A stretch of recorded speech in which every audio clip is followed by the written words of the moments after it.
Hai guys, thank you udah klik video ini. Jadi aku mau ajak kalian bahas kasus yang terjadi di Boyolali. Kasus yang cukup naas yang nimpa pemilik rumah ini. Yang dilakukan pelakunya ini nih, yang semuanya berawal dari kesulitan keuangan, masalah hutang piutang, dan juga masalah warisan. Yang berujung horor banget soal apa yang dia lakukan di rumah ini. Makanya nih kasus ini harus banget kita bahas di sini ya, supaya nantinya ada pembelajaran yang bisa kita petik. Karena semua yang terjadi itu pasti ada sebab akibatnya ya, untuk bahan renungan kita semua. Oke lah, kayak gimana kisah dan kasusnya, langsung aja kita bahas sedetail mungkin yang aku bisa. Tapi kayak biasa sebelum kita lanjut ya, kita ritual dulu. Jadi siapkan minuman dan cemilan kalian. Siapkan juga posisi ternyaman menurut kalian kayak gimana. Jadi kalau udah nyaman, udah santuy. Nah, jadi soal kasus ini, yuk kita bahas. Jadi kasus ini menimpa seorang lansia yang dikenal dengan panggilan Jumiem yang saat itu udah berusia 64 tahun. Yang tinggal di rumahnya yang ini ya, yang ada di Desa Gubuk, Kecamatan Cipogo, Kabupaten Boyolali. Di mana di rumahnya Bu Jumiem ini cuma tinggal sendirian karena suaminya udah lama meninggoy, sedangkan anak semata wayangnya itu tinggal dan merantau di Jakarta. Di rumahnya Bu Jumiem ini selalu disibukkan dengan berjualan bubur di dapur rumahnya, yang menjual bubur buatannya sendiri yang dia buat di dapurnya dengan peralatan sederhana. Selain jual bubur di dapurnya, dia juga menjual lauk, tempe mendoan, dan buka warung kecil-kecilan, yang mana dagangannya pun emang laris karena banyaknya warga di desanya yang beli. Dan dari hasil dagangannya juga Bu Jumiem ini sampai bisa nabung, bahkan beli perhiasan berupa kalung dan gelang emas yang dia pakai sehari-hari. Sampai terkesan ya, Bu Jumiem ini tuh orang yang cukup berada di desanya. Di desanya Bu Jumiem ini dikenal ramah dan cukup aktif bersosial dengan warga di sana. Karena Bu Jumiem ini ya biasa selalu ikut beberapa kegiatan desa dan juga ikut arisan dengan ibu-ibu lain di sana. Di samping itu Bu Jumiem juga punya satu ponakan yang bernama Nurianto, yang tinggal di rumahnya yang ada di belakang rumah Bu Jumiem ini, yang tinggal dengan orang tuanya yang sebagai kakak kandungnya Bu Jumiem. Jadi Nurianto yang saat itu udah berusia 42 tahun ya, itu masih tinggal dengan orang tuanya. Nah, soal pernikahannya sebenarnya Nurianto juga udah pernah nikah, bahkan udah 3 kali nikah yang semuanya berakhir cerai. Tapi di tahun 2022 kemarin dia nikah lagi secara siri dengan seorang wanita asal Bandungan, Kabupaten Semarang, yang bernama Mutmainah yang udah berusia 40 tahun. Nah, tapi setelah nikah ya mereka ini nggak tinggal bersama karena saat itu istrinya tetap milih tinggal di wilayah Bandungan karena istrinya yang kerja sebagai buruh di salah satu pabrik yang ada di sana. Sedangkan Nurianto ya itu tetap tinggal dengan orang tuanya di belakang rumah Bu Jumiem ini. Soal pekerjaannya, saat itu Nurianto ini nggak punya pekerjaan tetap karena dia yang cuma kerja sebagai kuli serabutan. Nah, karena serabutan yang nggak selalu ada panggilan ya, jadinya kesehariannya cuma disibukkan mancing di tempat pemancingan yang nggak jauh dari rumahnya. Karena itu Nurianto pun sering ngalamin kesulitan keuangan, sampai dia pun sering ngutang, bahkan ngutang rokok ke warung Bu Jumiem, yang emang utang-utangnya pun ya itu nggak pernah dia bayar. Karena ini di bulan Maret tahun 2023 saat Nurianto ini yang lagi datang ke warung Bu Jumiem untuk ngutang ya, itu langsung ditolak karena Bu Jumiem udah kesel karena utang-utangnya itu nggak pernah dia bayar. Karena nggak dikasih ngutang, kekesalannya pun mulai tumbuh ke Bu Jumiem yang dia anggap pelit. Bukan cuma itu, orang tua Nurianto juga itu emang sedang ngalamin masalah warisan keluarga dengan Bu Jumiem yang mereka anggap nggak adil dalam pembagian warisan keluarga. Pastinya ini pun nambah kekesalannya dengan Bu Jumiem, yang mana inilah nantinya yang jadi sebab akibat dari apa yang akhirnya terjadi.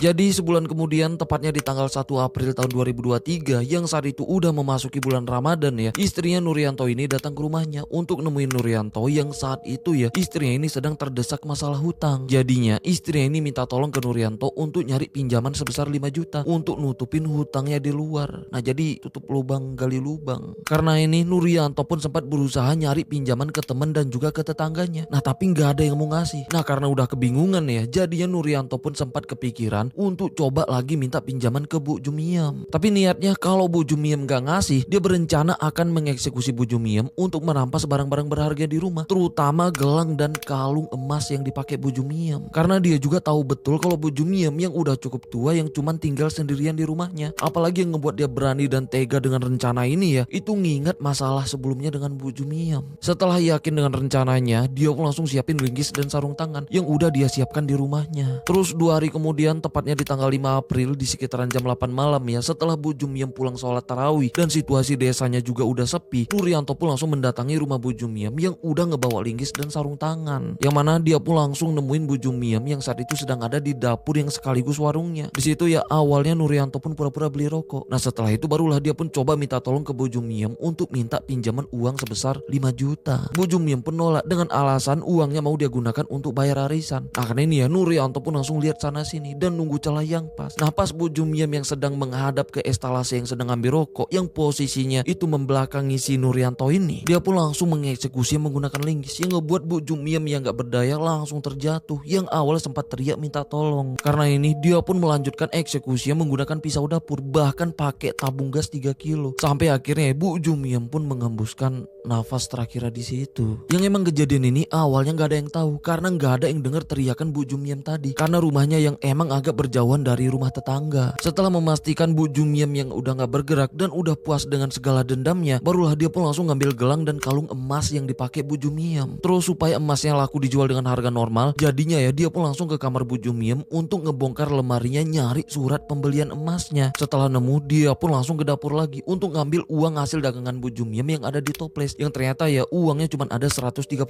yang juga diambil. Karena takut kelamaan di situ, takut ada yang beli ya, jadinya Nurianto pun langsung pergi dan nutupin pintu dapur rumahnya. Setelah itu dia pun langsung balik ke rumahnya, ngebawa linggis, pisau dapur, dan tabung gas tadi yang dia gunakan untuk eksekusinya untuk dia simpan di kamarnya karena takut nantinya bisa dijadikan bukti. Setelah itu di rumah, Nurianto pun langsung mengganti baju dan celananya yang udah dipenuhi bercak merah. Setelah semuanya beres, malam itu Nurianto yang mulai gelisah dan panik dari apa yang udah dia lakukan ya. Jadinya malam itu juga dia pun langsung kabur dari rumahnya menggunakan motornya menuju ke rumah istrinya yang ada di Bandungan. Tapi di tengah jalan karena pikirannya yang masih gelisah ya, jadinya dia pun sempat berhenti menenangkan diri sambil nyebat di tempat biasa dia mancing. Nah di situ dia pun langsung nelpon istrinya tuh untuk ngabarin kalau dia mau datang ke sana. Tapi karena malam itu istrinya yang masih kerja di pabrik ya, jadinya istrinya pun nyuruh Nurianto ini jemput dia dulu ke pabrik. Setelah itu barulah mereka sama-sama ke rumah istrinya. Setelah dia nelpon istrinya, setelah dia agak tenang, barulah dia pun lanjut jalan lagi dengan menempuh sekitar 1 jam perjalanan dari desanya untuk jemput istrinya ke salah satu pabrik yang ada di Bandungan. Setelah itu barulah mereka pun menuju ke rumah istrinya. Sampai di rumah sambil gemetar karena panik ya, Nurianto pun langsung nyerahin gelang dan kalung emas, bahkan surat-suratnya yang masih dipenuhi bercak merah ke istrinya. Dan dia juga ceritain ke istrinya tuh soal apa yang udah dia lakukan ke Bu Jumiam yang sebagai bibinya. Dengar itu awalnya istrinya pun shock. Nah tapi karena dia juga yang emang sedang butuh uang ya, jadinya kalung dan gelang emas itu pun ya langsung dia terima. Besoknya istrinya pun langsung pergi ke salah satu toko emas yang ada di wilayah Bandungan untuk ngejual gelang dan kalungnya tuh dengan berat 14 gram yang berhasil terjual yang cuman sebesar 3,5